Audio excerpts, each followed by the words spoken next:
Sacramento State offensive lineman Jackson Slater. Jackson, the first question, I've asked all the FCS guys this. You have a bit of a chip on your shoulder this week, man. These small school guys showed that the FCS and even our guy Carson with the HBCU prospects can compete with the top P4 players.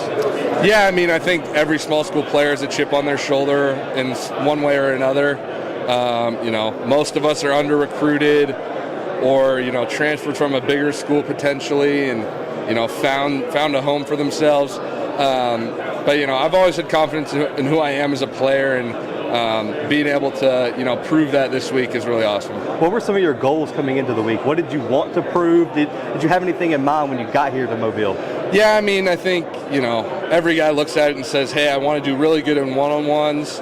But, even if that, didn't necessarily go my way this week, I think I just wanted to show teams I'm a reliable guy, can pick up a playbook quickly, and have versatility on the offensive line as well. So those were the main things. How have you felt playing center? Obviously, man, you started like 40-plus games at guard at Sac State. Has center been a tough transition at all? Yeah, not really. I practiced it a lot. This past season, I was, essentially the number 2 guy for most of the year. So that also came with taking reps like a 2 at center as well.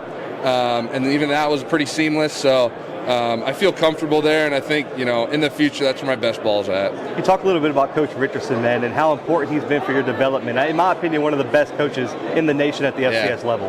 Yeah, I agree. I mean, in my opinion, one of the best coaches in the nation, period. Yes. But, he's been so instrumental to my growth as a player and just like a human being, I would say. He was a huge reason why I wasn't super keen on the transfer portal as well going through it. Just a great guy who, really helped me understand the game better.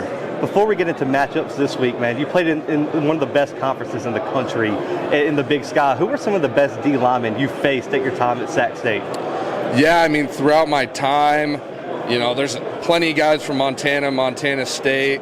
The nose tackle, what's his name? Oh, Governor? Yeah, Governor's one that comes to mind. Plenty of good guys that I might not necessarily have faced, but on the edge. Elijah Ponder's a guy. Logan George as of recently, Idaho State. I think the Big Sky doesn't get enough credit for the level of ball that goes on there. And it's nice to kind of, aid in that this week. What's some feedback you've gotten this week on stuff that scouts are really liking from your game so far?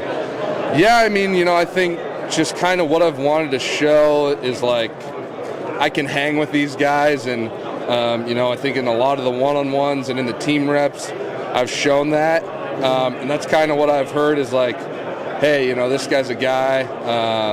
And hopefully I'm rising up boards. So who's some of the best players you faced this week, man, in one-on-ones? You've won a majority of your reps this week. Mm-hmm. Who's some of the guys that gave you the best, test?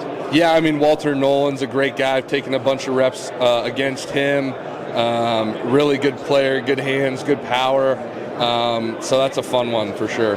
You were one of the first consensus FCS All-Americans in Sac State history, man. You go down as one of the greats. What would you like your legacy to be at Sacramento State? Yeah, I think, that's something I take a lot of pride in, I think. But I think at the end of the day, just a good guy that kind of could rally a unit together. And I think I was a part of, 4 great offensive lines in my time there. Didn't give up a ton of sacks as a unit. Lots of good run game. So, accolades and championships and playoff berths aside, I think just being able to be a part of a lot of great groups, I think is how I'd want to go down. Last question, man. What would it mean to you to be the next Sacramento State player to hear their name called in the NFL draft? Yeah, I mean, it'd be super cool. Lifelong dream, really. And, this week is kind of, what leads you into where you might go in the draft. So hopefully being able to finish it strong and have a good